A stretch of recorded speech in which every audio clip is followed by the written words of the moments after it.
When you first open your app, you'll be presented with this screen. If you do not see your plant, swipe down and it should appear. If it still doesn't appear, please contact your installer. Please click on your system and it will automatically take you to the next screen. This is the overview of your system. An important thing to mention is this app data is taken in 5-minute intervals, so you're not seeing real-time data. At the top, in green letters, you can see what your panels are currently producing measured in watts. Below that, in blue letters, you can see the total production capacity of your panels. Around these numbers is a light blue arc. This represents the total panel production, and the dark blue line represents the current panel production. As the sun comes out, the dark blue line will grow and move around the arc. As the sun goes down or the clouds come out, the dark line will decrease. Below this you can see some totals. The first one is how much you've produced today. The second one is how much you've produced this month. The third one is how much you've produced this year. And the last one is how much your system has produced in total.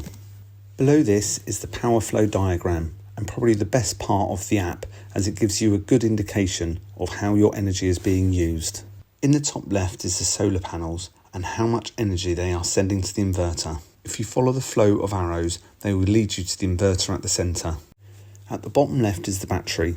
This shows the percentage charge, or commonly referred to as SOC, state of charge. Also, the amount they are currently charging or discharging. The flow of arrows from the battery can flow in either direction to the inverter, depending on whether the battery is charging or discharging. At the top right is the icon for the grid. This shows how much you are importing or exporting. A positive figure means you are importing, and a negative figure means you are exporting. The bottom right icon is for your house. This shows the total of what your home is currently using. A few things to mention. One is that the totals don't add up to 100%. This is because of inefficiencies and losses.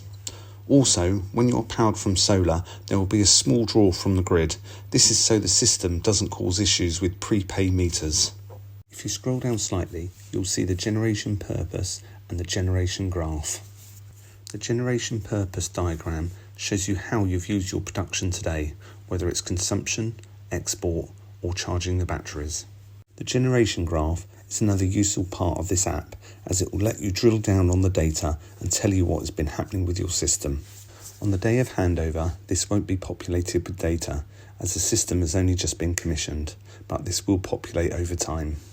The graph shows 1 day's production with time along the bottom, and just underneath that you can see the previous day's production. On the left hand side there is a scale which is measured in watts. PV, battery, load and grid are all measured from this side. On the right hand side there is a scale measured in percentage. This is where the battery SOC or state of charge is measured from. On a good day you will see a green arc form across the graph, which is the PV production. A blue arc underneath, which is the battery being charged. The red and yellow will show through the middle of the graph with the occasional spikes. These are the load and grid readings. As I mentioned previously, these things are read in watts from the left hand side. The single line that runs through the middle of the graph is the battery SOC or state of charge. This is measured in percentage on the right hand side of the graph. I've covered all the most important parts of this app to help you understand your new system. There are lots of other sections of this app, and I advise you to sit down one evening and venture around.